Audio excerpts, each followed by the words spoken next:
as written circa 1852. Many houses have been condemned as haunted. It takes those who are adventurous, curious, and sceptical to search for a reasonable conclusion and dissipate all alarm. A house in a part of Germany, a large, desolate-looking building, remained uninhabited for 5 years on account of the mysterious knockings that was heard within at all hours of the day and night. Nobody could account for the noises, and the fear became so overwhelming that persons who inhabited the houses on either side left their property and went to live elsewhere. Being so long without an inhabitant, the house grew so ruinous, so dingy, and so miserable in its outward appearance, and so like the place that ghosts might be supposed to haunt, that few persons cared to go near it after sunset. The knocking that was heard in one of the upper rooms was not very loud, but it was very regular. The people of the neighbourhood said that they often heard groans from the cellars and saw lights move about from one window to another. Spectres in white clothes were reported to have shouted and chattered from the windows. But all these stories could not be proved nor disproved. The knocking, however, was a fact which no one could dispute, and several ineffectual attempts were made by the owner to discover the cause. The rooms were sprinkled with holy water. The evil spirits were commanded in due form by a priest to depart thence to the Red Sea, but the knockings still continued. The cause would be discovered by accident and restored tranquillity to the neighbourhood. The owner, who suffered not only in his mind but in his pocket, had sold the building at a ridiculously small price. The new owner was standing in a room on the first floor when he heard a door close, making a considerable noise, and then it flew back open immediately, about 2 inches and no more. He stood still a minute and watched, and the same thing occurred a second and a third time. He examined the door attentively, and all the mystery was unravelled. The latch of the door was broken, so that it could not be fastened, and it swung chiefly upon the bottom hinge. Immediately opposite was a window, in which one pane of glass was broken, and when the wind blew from one direction, the draught of air was so strong that it blew the door closed with some violence. There being no latch, it swung open again, and so it continued. The new proprietor lost no time in sending for a glazier, and the mysterious noises ceased for ever. The house was replastered and repainted, and once more regained its lost good name.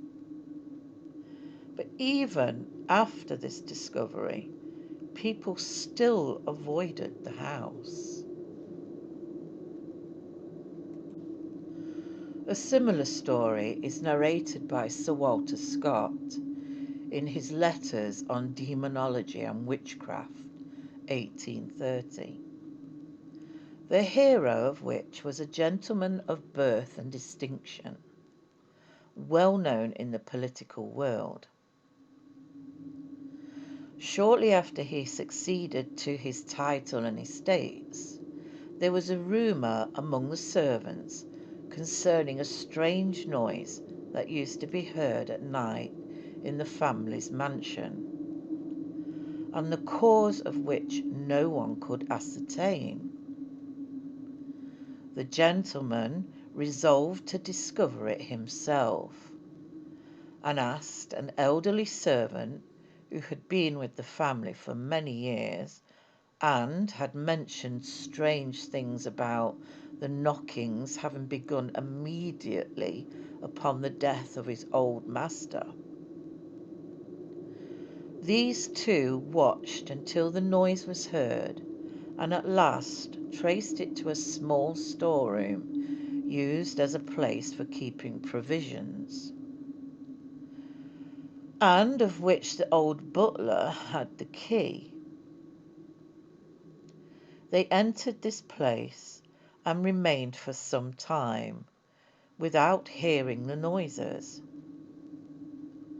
After a time the sound was heard, and their imaginations were more excited.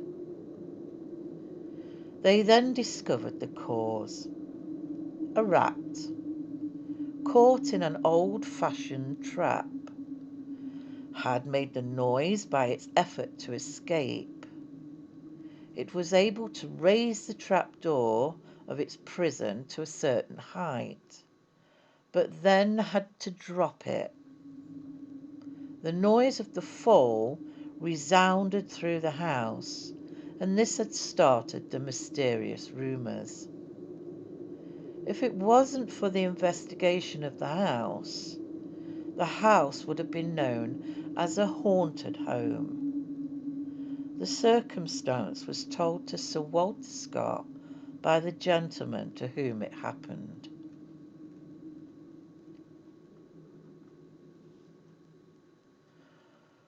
One of the best stories of a haunted house is that of the Royal Palace of Woodstock in the year 1649, during the English Civil War. When the commissioners were sent from London by the Long Parliament to take possession of it and erase all the emblems of royalty, were driven out by their fear of the devil and the annoyances they suffered from a roguish cavalier who played his part well. The commissioners, sceptical of any devil, arrived at Woodstock on the 13th of October 1649. They took up their lodgings in the late King's apartments. They turned the beautiful bedrooms and drawing rooms into kitchens and sculleries, the council hall into a brewery, and made the dining room a place to keep firewood. They pulled down all the insignia of royal state and everything connected to the majesty of Charles Stuart. One Giles Sharp accompanied them. He aided them to uproot a noble old tree, merely because it was called the King's Oak, and tossed the fragments into the dining room to make cheerful fires for the commissioners. During the first 2 days, they heard some strange noises about the house, but they paid no great attention to them. On the third, however, they heard, as they thought, a supernatural dog under their bed, which gnawed their bedclothes. On the next day, the chairs and tables began to dance, apparently of their own accord. On the 5th day, something came into the bedchamber and walked up and down, and, fetching the warming pan, made so much noise with it that they thought the 5 church bells were ringing in their ears. On the 6th day, the plates and dishes were thrown up and down the dining room. On the 7th, something ran into the bedroom with several logs of wood and swapped the soft pillows intended for the commissioners. On the 8th and 9th nights, it was calm, but on the 10th, the bricks in the chimneys became loose and rattled and danced about the floors. On the 11th, the demon ran away with their trousers, and on the 12th filled their beds so full of pewter platters that they could not get into them. On the 13th night, the glass in the windows began to crack and fell into shivers in all parts of the house. On the 14th, there was a noise as if 40 pieces of artillery had been fired off. It turned out to be a shower of pebble stones. It so alarmed the commissioners that they were struck with terror and cried out to one another for help. They first of all tried prayers to drive away the evil spirits, but that didn't work. They began seriously to think would it not be much better to leave the place altogether to the devils that inhabited it. They ultimately resolved, however, to try it a little longer, and having craved forgiveness for all their sins, went to bed.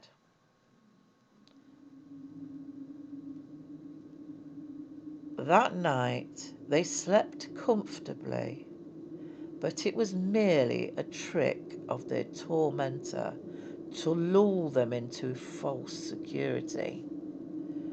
When, on the next night, they heard no noises, they began to flatter themselves that the devil was driven out, and prepared to take up their quarters for the whole of the winter in the palace.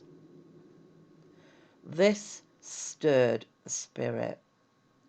On the 1st of November, they heard something walking with a slow and solemn pace up and down the drawing room, and immediately afterwards a shower of stones, bricks and mortar and broken glass pelted them.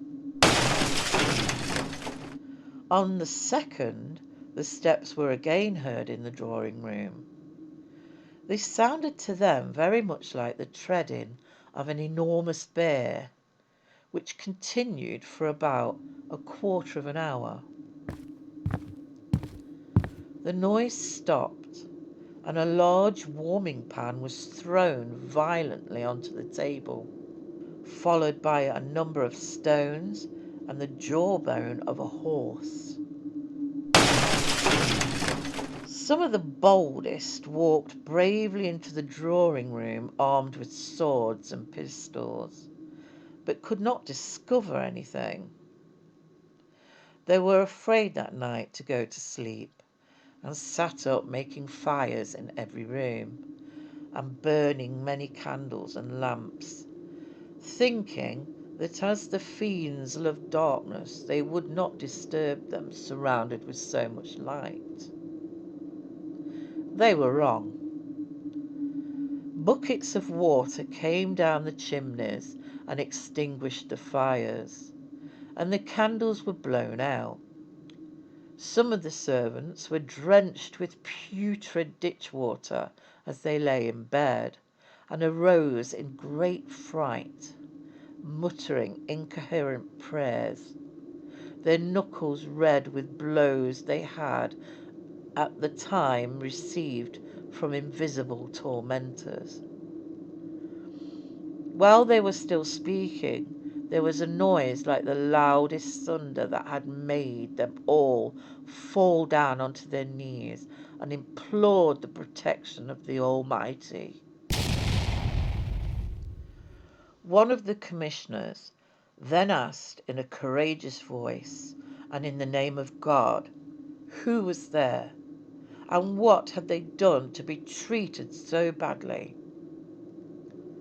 No answer came, and the noises ceased for a while. However, as the commissioners said, the devil came again and brought with it 7 devils worse than itself.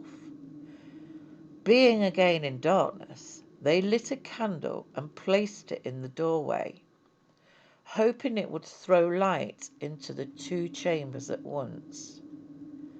But it was suddenly blown out, and one commissioner said that he had seen what looked like a horse's hoof striking the candle and ultimately snuffing it out. The same courageous person drew his sword, but an invisible hand seized hold of it and tugged it from him. It dealt the commissioner a violent blow. Then the noises began again. They all retired into the presence chamber, where they passed the night praying. They were by this time convinced that it was useless trying to fight this devil, and they left Woodstock behind them, returning to London. Many years elapsed before the true cause of these disturbances was discovered. It was discovered at the restoration of the monarchy that the whole thing was the work of Giles Sharp, the trusty clerk of the commissioners. This man, whose real name was Joseph Collins, was a concealed royalist and had passed his early life within the walls of Woodstock, so he knew every hole and corner of the place, and the numerous trapdoors and secret passageways in the building. The commissioners never suspected him, and believed him to be revolutionary to the backbone, and totally relied on him. Obviously, he used this to his advantage, and for his own great amusement, and that of the few cavaliers whom he let in on the secret.